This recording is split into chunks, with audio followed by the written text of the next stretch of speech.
नमस्कार दोस्तों, मैं राहुल नागपाल और आप देख रहे हैं राहुल लाइव 85। मेरे साथ आज दो महान हस्ती हैं जो लंबे समय से बहुजन आंदोलन से जुड़ी रही हैं। बामसेफ के, चाहे बामसेफ का जो संगठन है उसमें काम किया हो, चाहे अभी मूल निवासी संघ जो है उसके राष्ट्रीय अध्यक्ष हैं हमारे साथ में, और नामा साहब उपाध्यक्ष हैं। सर, आप यहाँ आए, मेरा एक बड़ा सवाल है तमाम अम्बेडकरवादी बुद्धिस्ट लोगों से, जो मूल निवासी लोग हैं उनसे, इस देश में जो अम्बेडकरवादी लोग हैं उनको इस आंदोलन का समर्थन क्यों करना चाहिए?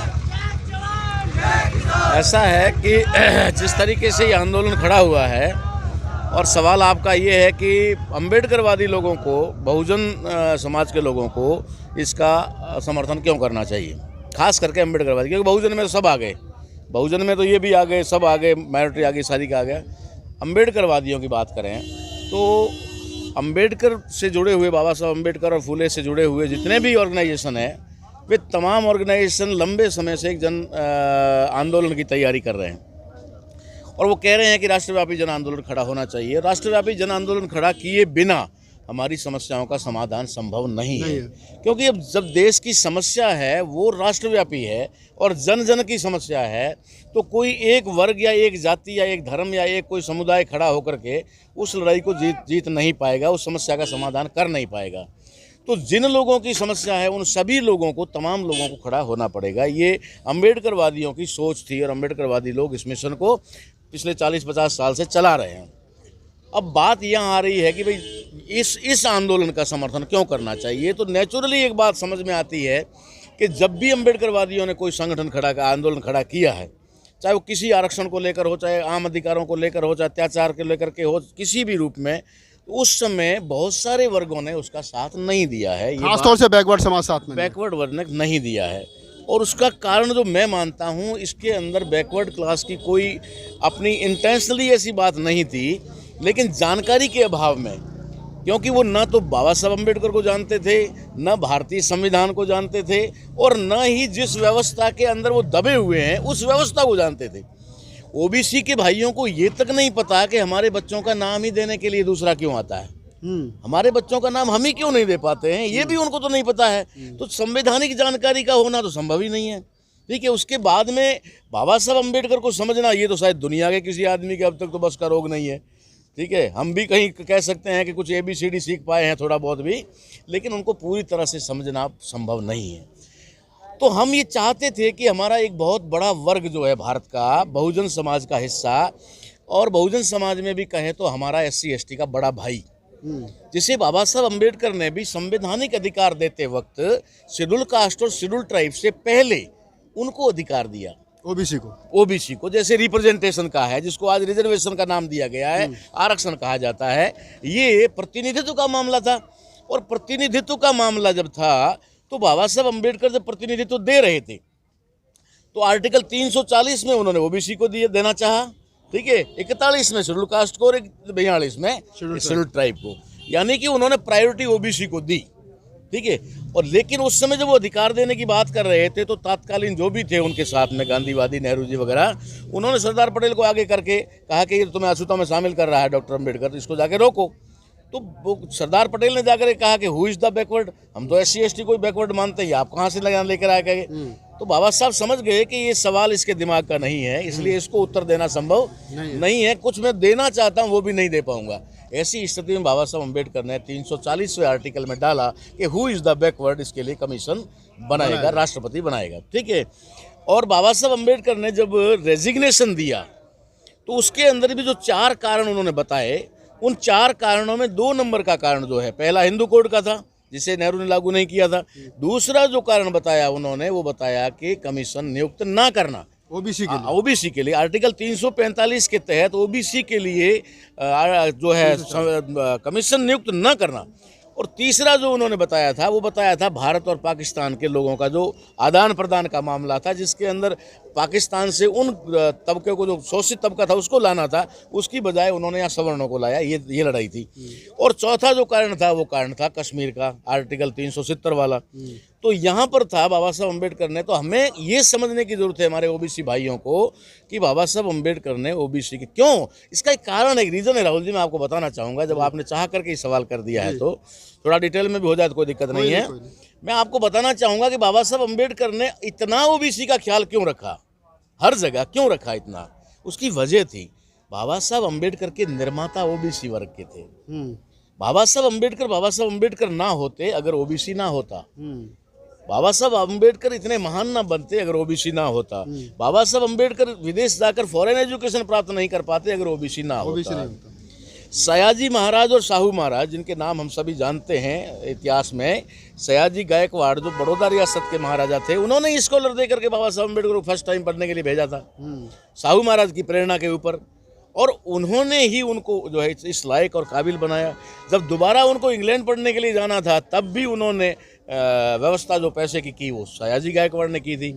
तो बाबा साहब अम्बेडकर जानते थे, बाद में आखिर में बाबा साहब अम्बेडकर को पता भी चल गया कि भाई मुझे क्यों नौकरी के लिए वापस बुलाया, क्यों मुझे नौकरी से फिर निकाल दिया, सारी जानते थे। तो बाबा साहब अम्बेडकर जानते थे कि जिस वर्ग ने मुझे इस काबिल बनाया है, मैं सबसे पहले उस वर्ग का भला चाहूँगा, उसके बाद मेरे लोगों का तो मैं लड़ाई लड़ ही रहा हूँ।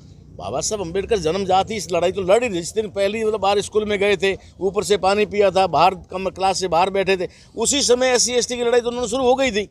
लेकिन जब वो काबिल हुए तो उन्होंने सोचा मुझे काबिल किसने बनाया, उनकी लड़ाई भी मुझे ही लड़नी है। तो बाबा साहब अम्बेडकर ने ओबीसी का इसलिए ख्याल रखा। लेकिन यहाँ हुआ क्या कि बाबा साहब अम्बेडकर का लिखा संविधान जब सभी देश के अंदर लागू हुआ, तो पहली बात तो उसकी चर्चा भी कहीं पर नहीं हुई, की ही नहीं इन लोगों ने। न संविधान को कहीं पढ़ाया सिलेबस में डाल करके, न ओबीसी को या SC ST के लोगों को भी इसकी कोई जानकारी दी। ठीक है कि अंग्रेजों ने दबाव था कि 1970 तक 20 साल तक हम भारत को ऑब्जर्वेशन में रखेंगे, इसलिए अगर आप ईमानदारी से संविधान को लागू नहीं करोगे तो हम आपको फिर कार्रवाई करेंगे। ऐसी डर के कारण उन्होंने थोड़ा बहुत इम्प्लीमेंट किया। अब बात आती है यहाँ पर कि बाबा साहब अम्बेडकर ने इतना ख्याल रखा, लेकिन ओबीसी के भाइयों को इसका पता नहीं कि हमारा ख्याल रखा था। जब भी कहीं पर भी एक आवाज़ निकलती है जय भीम की, तो ओबीसी के भाइयों के आंख कान खड़े हो जाते हैं। ये क्यों बोला, कहाँ से बोला, काहे को बोला, है ना? ये होता है ना, नेचुरली है। क्यों होता है? क्योंकि उनको पता नहीं है कि इस सिर्फ SC ST का नहीं, हमारा भी उद्धारक यही था। हमारे मसीहा भी अम्बेडकर थे। हमें किसी भगवान ने, देवी देवता ने, किसी भी इस देश के खुदा या अल्लाह ने हमें कोई राहत नहीं दी। अगर राहत दी तो हमें बाबा साहब अम्बेडकर ने दी। ये जानकारी के अभाव में ऐसा होता है। लेकिन मैं मेरे अम्बेडकरवादी भाइयों से अपील करना चाहता हूँ कि उन्होंने तो जानकारी के अभाव में ऐसा किया, मान लीजिए किया और कर भी रहे हैं, तो हम जानकार हैं और हम भी ऐसा करें तो ये तो मूर्खता होगी। इससे ये तो मूर्खता होगी। वो जानकारी के अभाव में कर रहे हैं, इनोसेंटली कर रहे हैं, ठीक है ना? वो कोई क्या कहते हैं, मतलब जानबूझकर या इरादे से नहीं कर रहे हैं, इंटेंशनली नहीं कर रहे हैं, इनोसेंटली कर रहे हैं। और हम लोग अगर करें तो वो इनोसेंटली होगा, क्योंकि हम समझते हैं, हम जानते हैं कि बाबा साहब अम्बेडकर ने संपूर्ण अरे मैं तो क्या बात करूं आपको, ओबीसी के भाइयों को तो खैर ये बात संदेश जाएगा ही। मैं तो कह रहा हूं कि जिस वर्ग ने हमारे लोगों को सदियों तक दबा कर रखा, कुचल कर रखा, अधिकार वंचित रखा और उनको जानवरों से भी बदतर जिंदगी जीने के लिए मजबूर किया, बाबा साहब अम्बेडकर ने तो उनको भी मानवता का अधिकार दिया। उनसे भी बदले की भावना नहीं रखी कि आज मुझे मौका मिल गया तो मैं इनसे बदला ले लूं। उनको भी उन्होंने तो बराबरी के हक दिए, ठीक है। लेकिन जिनके विशेषाधिकार थे, वो विशेषाधिकार छिन जाने की वजह से वो दुखी हुए, ठीक है ना। जिनके पूरे पावर थे, एक विशेषाधिकार, वो ख़त्म हो गए और सबको समान अधिकार मिल गए। इसलिए मेरा अपील यही है कि ज़्यादा से ज़्यादा समझदार जो लोग हैं, अम्बेडकरवादी जो लोग हैं, उनको ओबीसी भाइयों की इस अनजानेपने की जो बात थी उसको भूल करके, जैसे कि हम कहें कि 2018 में 2 अप्रैल का जो आंदोलन हुआ सुप्रीम कोर्ट के उस फैसले के खिलाफ हुआ, वो आंदोलन पढ़े लिखे लोगों का था, बुद्धिजीवी वर्ग का था, इसलिए उसके अंदर जो एक ही दिन में इतना परिवर्तन हो गया। लेकिन उस समय हमारा ओबीसी भाई नहीं समझ पा रहा था, इसलिए वो साथ में नहीं आ रहा था, उल्टा सामने खड़ा था, ठीक है। अब उसके बाद में शाहीन बाग का आंदोलन इस देश में हुआ, जो राष्ट्र की तहस नहस करने वाला वो बिल था ना, NRC और CA, ये कोई साधारण बिल नहीं थे। वो भी उन्होंने उसके लिए किया। जब वो NRC को लेकर के जब इस देश के अंदर शाहीन बाग, जिसको नाम दे दिया गया था, जैसे अभी खालिस्तानी टुकड़े गैंग, ये देना तो उनकी वो नक्सली का भी, हाँ, वो कहते हैं नाम देते हैं। तो उन्होंने उसको कहा कि ये शाहीन बाग जो आंदोलन बना, तो उसको उन्होंने देखा कि ये आंदोलन भी बहुत, लेकिन उस समय भी ओबीसी हमारा एक तरफ खड़ा था, ठीक है। चलो कोई बात नहीं है, कभी भी आदमी जब चलता है तो जब तक उसको ठोकर ना लगे तब तक होश में नहीं आता। पहली बार उनको ऐसा एहसास हुआ है कि अत्याचार सिर्फ SC/ST के साथ नहीं होता, अत्याचार सिर्फ धर्म के नाम पर मुस्लिमों के साथ नहीं होता, अत्याचार सिर्फ क्रिश्चियनों के साथ नहीं होता, अत्याचार इस देश के अन्नदाता के साथ भी हो सकता है और हुआ और हो रहा है, जो हम देख रहे हैं, जिसके लिए हम खड़े हैं। तब उनको पता लगा कि अरे हम तो ये समझ रहे थे कि अत्याचार इन्हीं के साथ हो रहा है, ठीक है, इनके साथ हो रहा था, ये भुगते। लेकिन जब उनको खुद को इस बात का एहसास हुआ तो वो सड़कों पर आए, ठीक है। आज वो सड़कों पर खड़े हैं, ये प्लास्टिक के घरों में रह रहे हैं। हम बुद्धिजीवी लोग हैं, हम समाज के पढ़े लिखे वर्ग हैं, हम बाबा साहब अम्बेडकर को पढ़े हैं, हम बाबा साहब अम्बेडकर को जाने हैं, हम संविधान को जाने हैं, संविधान के अधिकारों को जाने हैं, एक एक आर्टिकल को पढ़ा है, एक एक संशोधन को पढ़ा है। तो हमारी ड्यूटी बनती है कि आज जो हमारा भाई एक लंबे समय बाद में भी अगर सड़कों पर आया है तो हमें उसका साथ देना चाहिए, ठीक है ना। और दिए बिना हमारा भी कल्याण होने वाला नहीं है, क्योंकि जो गलती पहले हुई है वही गलती अगर दोबारा हो गई तो पहले हम पिटे हैं, अब ये पिटेंगे और हम बारी बारी से पिटते रहेंगे। इसलिए ज़्यादा ज़रूरी है कि इस आंदोलन को हमें साथ देना चाहिए। मतलब ये मान लिया जाए कि इस कारण से जो है वो अम्बेडकरवादी लोगों को इस किसान आंदोलन का, जन आंदोलन जो बनता जा रहा है, उसका समर्थन करना चाहिए। एक मैं कल एक यहाँ पर एक रैली निकाली गई और हजारों की संख्या में अम्बेडकरवादी लोग यहाँ आए, मंच पर भी आए, रैली भी निकाली गई, तिरंगा झंडा, पंचशील के फ्लैग और नीले झंडे लेकर के वहाँ पहुँचे। कल जब वो मंच पर देखा गया, हालांकि बड़ा दुखदायी था ये विषय, जब मंच पर लोग पहुँचे और जय भीम का नारा लगा तो सामने कुछ 25 और 30 साल के लड़के बैठे थे, जवान, वो उठ करके चल दिए। उन्होंने कहा कि कहाँ अम्बेडकर भीम वाले लोग मंच पर बुला लिए हमारे पे। मतलब अभी क्या बाबा साहब को ये लोग समझ नहीं पा रहे हैं, जबकि बाबा साहब डॉक्टर अम्बेडकर, सर छोटू राम, भगत सिंह, फूले, कबीर, नानक, SC/ST OBC के जितने महापुरुष हैं, विचारधारा तो एक ही है। तो फिर झगड़ा किस बात का? रात के अंधेरे में जो लोग बाबा साहब की मूर्ति तोड़ाते हैं, अभी भी वो नफरत क्यों है? देखिए, ये समझने वाली बात है कि इस देश के अंदर 2200 साल की एक व्यवस्था टिकी हुई थी, जिस व्यवस्था को हम जाति व्यवस्था कहते हैं, वर्ण व्यवस्था कहते हैं। वर्ण के आधार पर 4 वर्ण, उसमें जाति व्यवस्था। तो ये कोई एक दिन की नहीं है, 2200 साल की व्यवस्था है। 2200 साल का मतलब होता है हमारी एक पीढ़ी 22 साल की होती है, ठीक है। तो 2200 साल का मतलब हो गया हमारी 100 पीढ़ियाँ। जब 100 पीढ़ियों के अंदर ये बात उनके मन, मस्तिष्क, साइकोलॉजी में बैठ चुकी है कि ये ऊंचे हैं, ये छोटे हैं, ये बड़े हैं, ये होते हैं ना, इस तरीके से कैटेगराइजेशन जो हुआ जाति के अंदर, तो वो चीज़ 100 पीढ़ियों की है। वो 100 पीढ़ियों वाली चीज़ को बाबा साहब अम्बेडकर ने संविधान के आर्टिकल 13 में समाप्त कर दिया कि 0 शून्य भाई। अब इससे आगे कोई ना जाति है, ना धर्म है, ना कुछ भी नहीं है। धर्म अपनी अपनी इच्छा है, जो मानेगा वो मानेगा, और उसके बाद में सभी एक समान है। आज से पहले की जितने कानून थे वो सारे शून्य किए जाते हैं, ठीक है, हो गया। लेकिन क्या संविधान में लिख लेने से हो गया? जब तक प्रैक्टिकल में नहीं होगा, जब तक लोगों के बीच में जाकर नहीं होगा, तब तक तो संभव नहीं है। तो जहाँ प्रैक्टिकल में करने की बात आ रही थी, उसको अमल में लाने की बात आ रही थी, तो बाबा साहब अम्बेडकर तो संविधान को 50 में लागू करवा करके 56 में उनकी हत्या कर दी गई, बाबा साहब को मार दिया गया, ठीक है। अब बाबा साहब अम्बेडकर को मारा ही इसलिए था कि उनको मालूम था कि 10 साल और जिंदा रहा तो जाति व्यवस्था को पूरी तरह से खत्म कर देगा, इसलिए उनको डर था, इसलिए उन्होंने 56 में उनको मार दिया। बाबा साहब की हत्या के बाद में इस देश के अंदर उन्होंने संविधान को समेट करके एक कोने में रख दिया, एज इट इज रख दिया, कुछ दिखावे के तौर पर, क्योंकि अंग्रेजों से कमिटमेंट था तो करना था। बाकी उन्होंने क्या किया, अपनी जो 2200 साल की व्यवस्था थी उसको पुनर्स्थापित किया, धीरे धीरे धीरे धीरे वापस, तो लगी हुई थी उसी को मजबूत किया। मतलब तो जहाँ वो व्यवस्था खत्म होनी चाहिए थी वो खत्म ना होकर के पुनर्स्थापित होने लगी और बढ़िया तरीके से स्थापित करने लगे उसको। तो मानसिकता नहीं बदली। जब मानसिकता नहीं बदली तो संविधान के लागू हुए 70 साल हो गए। 70 साल में हम समझे तो ज़्यादा से ज़्यादा 3 पीढ़ी हमारी गुजरी, 3 पीढ़ी, चौथी पीढ़ी हमारी अब जहाँ पैदा हुई है या जनरेशन में है, चल रही है। तो 3 पीढ़ियाँ हमारी गुजर गई। 3 पीढ़ियों में उन्होंने उस व्यवस्था को बदलते हुए नहीं देखा। जैसे कि OBC के वर्ग ने सोचा कि SC/ST वालों से परहेज रखना चाहिए, उनसे भेदभाव करना चाहिए, उनको बर्तन नहीं देना चाहिए, उनके साथ में बराबरी में नहीं बैठना चाहिए, जो व्यवस्था पहले से बनी हुई है। अब ये बात है कि जो व्यवहार कर रहा है, कहीं जाट कर रहा है, कहीं सिख कर रहा है, कहीं मान लो कोई XYZ यादव कर रहा है, कहीं गुजर कर रहा है, कोई भी कर रहा है, प्रैक्टिकल एक जाति का नाम नहीं है लेकिन है, कैटेगराइजेशन है, तो वहाँ पर जो भेदभाव या ऊंच नीच का रवैया चलता है, उसके लिए भेदभाव करने वाला जिम्मेदार नहीं है।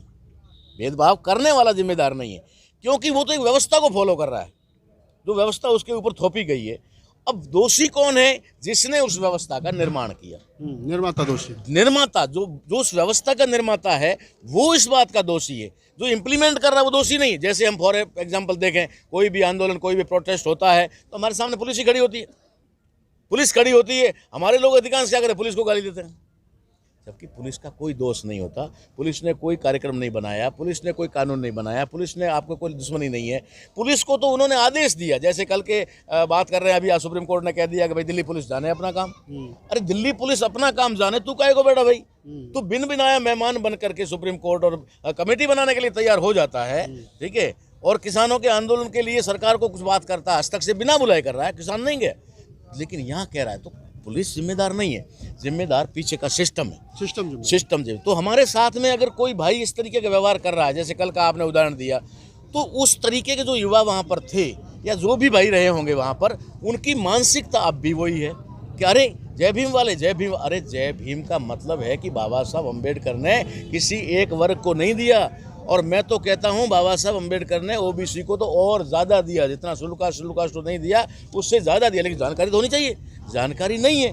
जानकारी के अभाव में वे अभी भी कह रहे हैं ये तो अछूतों का है। और शायद बाबा साहब अम्बेडकर ड्राफ्टिंग कमेटी के चेयरमैन थे, इसलिए इस देश के ओबीसी वर्ग ने भी बाबा साहब के द्वारा लिखे हुए संविधान को भी अछूत घोषित कर दिया।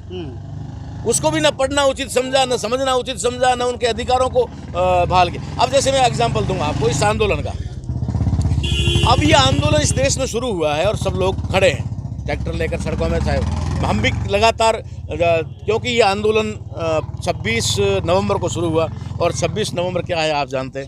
संविधान दिवस है, ठीक है। संविधान बन करके संविधान सभा में स्वीकार किया गया था, अंगीकार किया गया था। और ये आंदोलन अब चल करके वापस किस पड़ाव पे आ रहा है? 26 जनवरी पे, जिस दिन संविधान इस देश में लागू हुआ। लेकिन क्या हमारे किसानों को पता है कि 26 नवंबर का महत्व क्या, 26 जनवरी का महत्व क्या? नहीं पता, क्योंकि उनको जानकारी नहीं इस बात की। तो हमने उसी दिन समर्थन किया था। हमारे जो पूरे देश में राष्ट्रव्यापी जो हमारा संगठन है, हमारे जितने भी ऑर्गेनाइजेशन है समवैचारिक, उन सभी को मिला करके हमने एक जनरली समर्थन किया।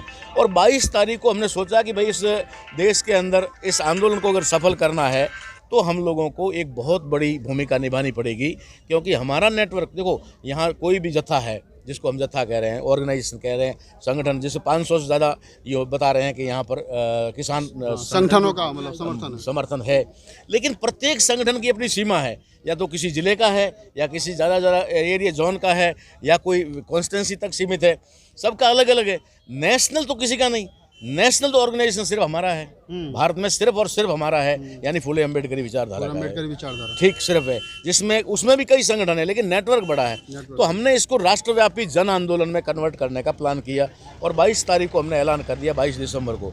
और उसके बाद में ये राष्ट्रव्यापी जन आंदोलन हमने तरीका लोगों को समझाया क्यों ज़रूरी है, राष्ट्रव्यापी आंदोलन क्यों ज़रूरी है। क्योंकि समस्या किसानों की नहीं है। किसानों की समस्या तो ये है कि ज़मीन उनके हाथ से निकल जाएगी, निकल चुकी, ठीक है, जो मैं बताना चाह रहा हूं, और कब निकली है किसानों को नहीं पता। किसान अब लड़ रहा है, और किसानों का मालिकाना हक जो जमीन का है वो 78 में गया था। 1978 के अधिनियम 2 के तहत 20 जून 1979 को भारतीय संविधान के आर्टिकल 19 के खंड 1 में उपखंड 6 को निरसित किया गया, जो किसानों के मालिकाना हक का था, जमीन का। वहाँ से हटा दिया, और स्टेट गवर्नमेंट को उन्होंने फॉरवर्ड कर दिया। स्टेट गवर्नमेंट अब भूधारक होगी। लैंडलॉर्ड कौन है? अब हम हमारी नकल लाने जाते हैं, खेत की नकल, जमाबंदी कुछ लाते हैं, तो लैंडलॉर्ड कौन है? वहाँ की स्टेट गवर्नमेंट। और किसान का नाम लिखा जाता था, तो फर्स्ट टाइम में किसान का नाम लिखा गया खातेदार में, ठीक है। फिर उन्होंने 2002 में एक परिवर्तन किया, और खातेदार वाला कॉलम हटा कर काश्तकार कर दिया, ठीक है। और काश्तकार से अभी अभी इन्होंने एक नया फंडा गुजरात से शुरू किया, और उसमें लिख दिया उन्होंने कब्जेदार, ठीक है। जो लैंडलॉर्ड था वो खातेदार हो गया, खातेदार से काश्तकार हो गया, काश्तकार से अब कब्जेदार हो गया। और अब ये कार्रवाई जो हुई है, जिसको ये 3 बिल कह रहे हैं, 3 बिल कह रहे हैं, ये कोई ज़मीन छीनने का मामला नहीं, कॉर्पोरेट का मामला नहीं है। ये आपकी ज़मीन जो आपसे ले ली गई थी, अब आपका कब्जा है, अब कब्जा हटाकर दूसरे को कब्जा देना है, ठीक है। लेकिन जानकारी नहीं है, जानकारी के अभाव में वो अभी भी इस तरीके से बिना उसके लड़ रहे हैं। तो हमने इसको जन आंदोलन क्यों बनाया? क्योंकि किसान के हाथ से ज़मीन जाएगी, किसान के हाथ का अनाज चला जाएगा, वो भी एक मजदूर बन जाएगा, अपने खेत में काम करे चाहे बाहर करे। उन्होंने एक कानून और बनाया है, जिसमें श्रम कानून को बदल करके उन्होंने 8 घंटे की जगह 12 घंटे किया है। ठीक है, तो जब किसान भी जो आज मालिक है ज़मीन का वो भी मजदूर बन जाएगा, और मजदूर पहले ही मजदूर है, और उनको 8 घंटे की बजाय 12 घंटे काम करने पड़ेगा। समय का 1.5 गुना हो गया, 8 से 12 घंटे हो गया, और दिहाड़ी जो है गिर गई, क्योंकि बेरोजगारी बढ़ेगी। तो आप एक आदमी कहेगा मैं 300 रुपये में काम करने को तैयार हूँ दिहाड़ी पे 12 घंटे, दूसरा कहेगा मैं 250 में, क्योंकि उसको पता मालूम मेरे बच्चे भूखे बैठे हैं। तीसरा बोलेगा मैं 200 में चलने को तैयार हूँ। अब 200 रुपये दिहाड़ी कमा करके लाएगा, और जब मार्केट में जाएगा चावल 200 रुपये किलो मिलेगा, गेहूँ 200 रुपये किलो मिलेगा, सब्जी का एक गोभी का पत्ता जो है फूल है जो वो 200 रुपये में मिलेगा। क्या तो ले जाएगा और क्या खिलाएगा?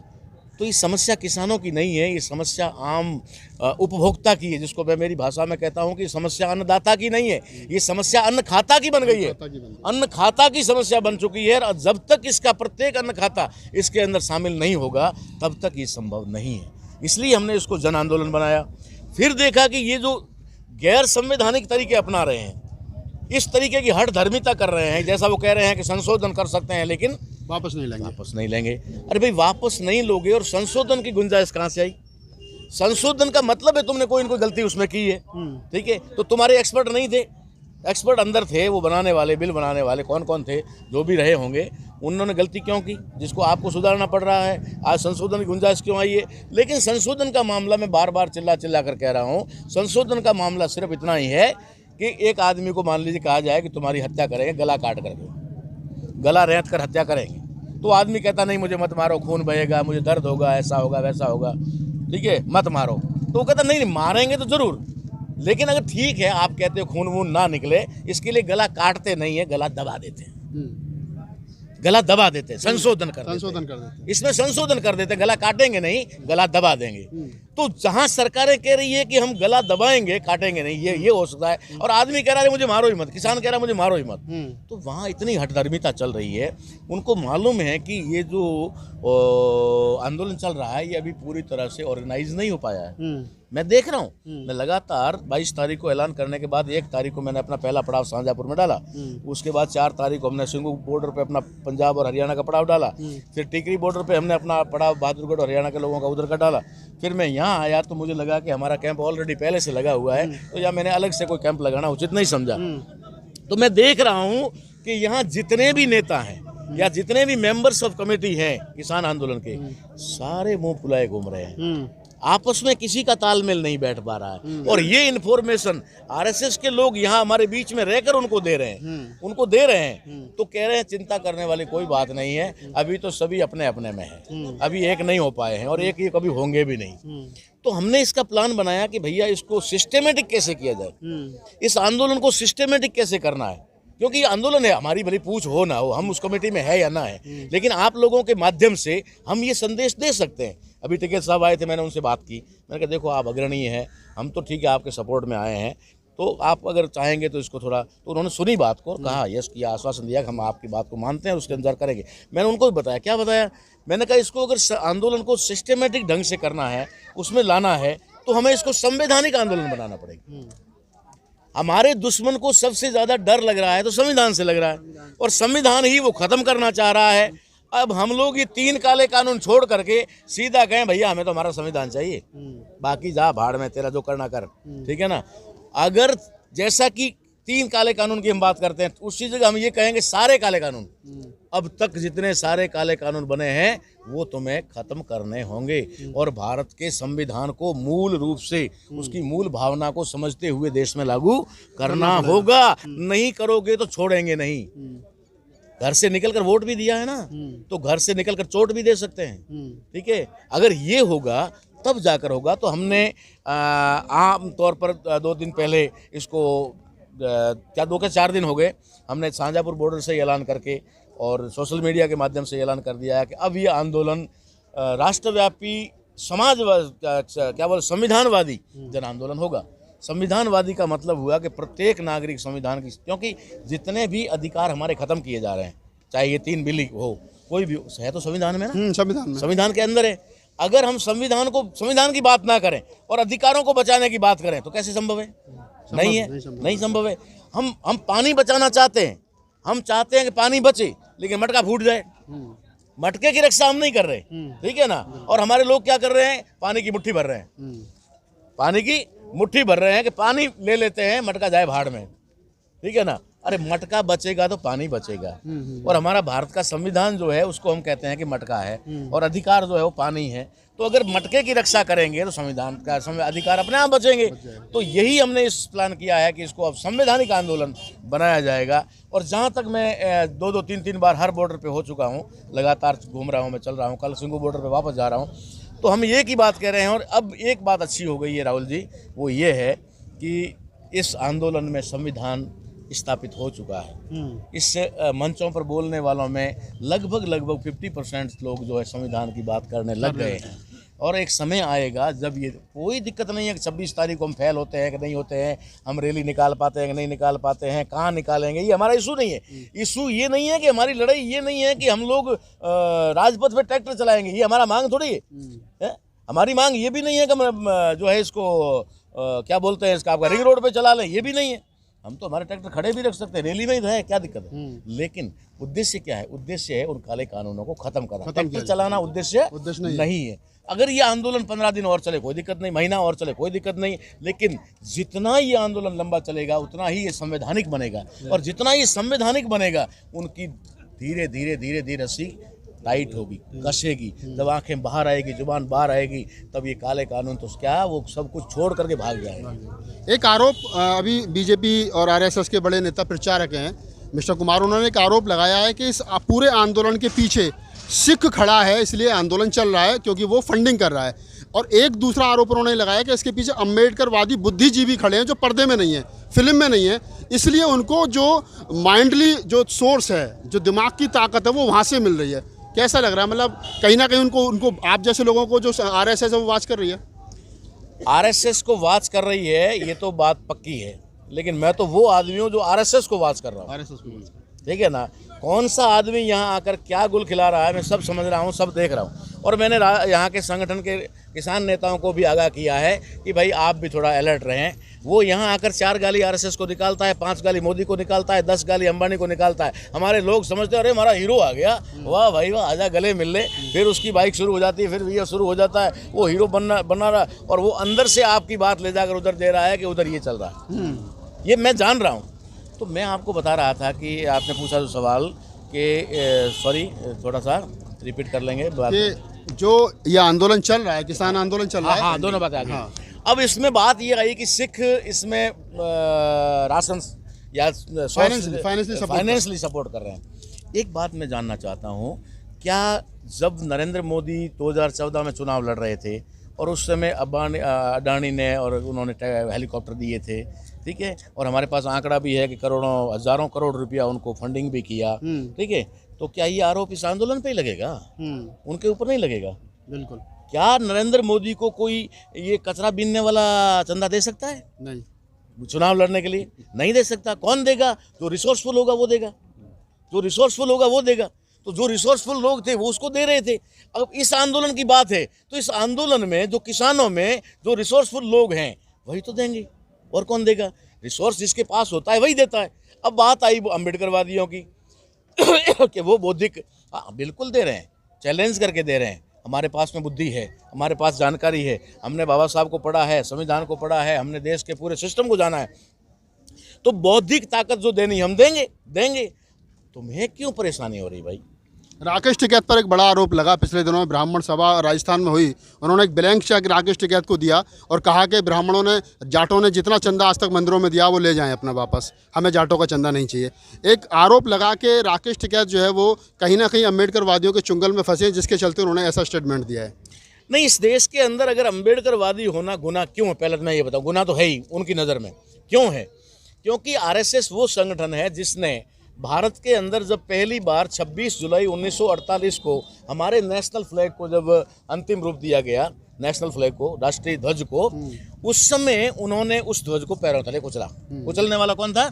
आरएसएस के लोग, ठीक है। इसका मतलब है कि वो भारत के नेशनल फ्लैग को भी नहीं मानते, कुचला उन्होंने। उसके बाद उन्होंने जब भारत के अंदर 1950 में 26 जनवरी को भारत का संविधान लागू होना था, उससे पहले उन्होंने भारत के संविधान को जलाया। ये भी आपकी जानकारी में है, पूरी दुनिया जानती है।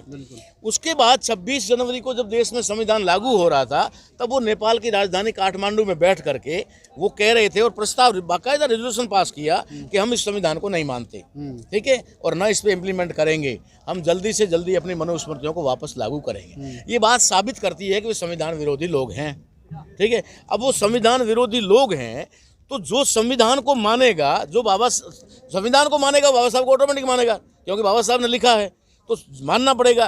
तो जो संविधान को मान रहा है वो अम्बेडकर को मान रहा है, जो संविधान और अम्बेडकर को मान रहा है वही उनका सबसे बड़ा दुश्मन है। शायद उन्होंने इसलिए टिकैत साहब को ये आरोप लगाया होगा कि आप उनके साथ में मिले हुए हो, क्यों भाई का भाई से मिलना उनको कभी भी बर्दाश्त नहीं होता। दो भाई अगर आपस में मिल जाए वो कभी सहन नहीं कर पाते। भाई अगर लड़ जाए तो बहुत खुश होते हैं, बहुत खुश होते हैं। रही बात कि उनके ऊपर आरोप लगा, चेक दिया, चाहे कुछ भी हो, मैं इसका खुलासा करके बता दूं। अभी इस आंदोलन के अंदर मैं देख रहा हूं कि जहां पर भी आंदोलन में कहीं मुसलमान चाय के लंगर लगा रखा है, कहीं उन्होंने पकोड़े का लंगर लगा रखा है, कहीं खाने का लंगर लगा रखा है। सिखों ने तो हर जगह पर पता नहीं लड्डू क्या क्या, वो जो खाने की चीज़ें वो बांटेगा भाई। यहाँ कोई सोना चांदी बिस्किट तो नहीं बन रहे हैं कि आप ले जाओ, या पैसा तो नहीं बन रहा है। तुम तो सारे पैसे भी बांटते हो, तुम तो वोट लेने के लिए पैसे तक बांटते हो। यहाँ तो खाने का सामान बांटा जा रहा है, खा रहा है आदमी, खाने की पेट में खाने की चीज़ है, उससे तुमको सारा पेट में बरोड़ आ रहा है।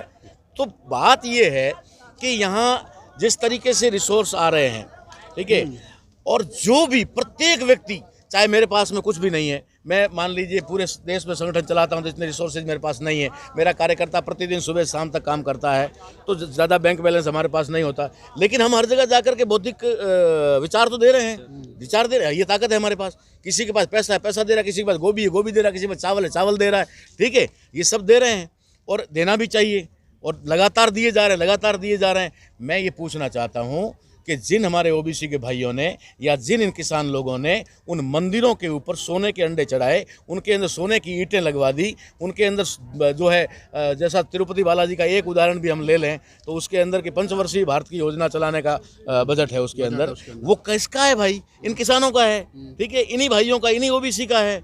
लेकिन क्या उन्होंने 1 किलो दाल चावल भी कहीं पर दिया है? इसमें कहीं कोई खबर आई है हमारे पास कि किसी भारत के किसी बड़े मंदिर से या कहीं से भी कुछ कोई राशन का ट्रक भर के आया और ट्रक मारो गोरी यार, कोई 1 किलो दाल चावल देकर भी कर लेते? तो ये बात तो साफ है, साफ है कि हमने पैसा दिया वो गलत जगह दिया।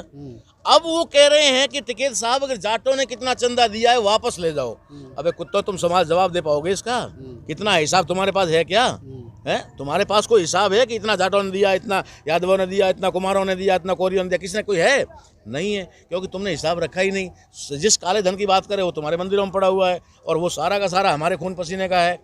तो वो जो इस आंदोलन में न तो खड़े हो रहे हैं, सिर्फ पंचायती करने आ रहे हैं, तिलक लगा करके हीरो बन के आ रहे हैं और यहाँ पर अपना वो बाइक वगैरह देर का करके टकाटक बन के और गुमराह करने का काम कर रहे हैं। ये चल रहा है, देख रहे हैं हम लोग। वरना न तो कुछ उस वर्ग में से कोई इस आंदोलन को सपोर्ट कर रहा है, ना फाइनेंशियली सपोर्ट कर रहा है, ना कोई नैतिक सपोर्ट कर रहा है, कोई सपोर्ट नहीं कर रहा है। तो अब भी अगर हमारा ओबीसी भाई, अभी भी हमारा किसान भाई नहीं जागेगा तो शायद सदियों से उसका शोषण हुआ है, उसका खून चूसा गया है और आगे तो और ज़्यादा निचोड़ लिया जाएगा। अब तो चूसा जा रहा था, अब निचोड़ा जाएगा। तो ये तो ताराम मीणा साहब थे, बहुत बुद्धिमान आदमी हैं, विश्व में उनकी पहचान है, विश्व लेवल पर उनका संगठन वामसेफ और अब मूल निवासी संघ में वो काम करते हैं। बड़ी बारीकी से उन्होंने बताया, संवैधानिक तरीके से उन्होंने समझाया कि इस आंदोलन को तमाम अम्बेडकरवादी लोगों को, संविधान को मानने वाले, समतामूलक समाज में विश्वास करने वाले लोगों को क्यों सपोर्ट करना चाहिए।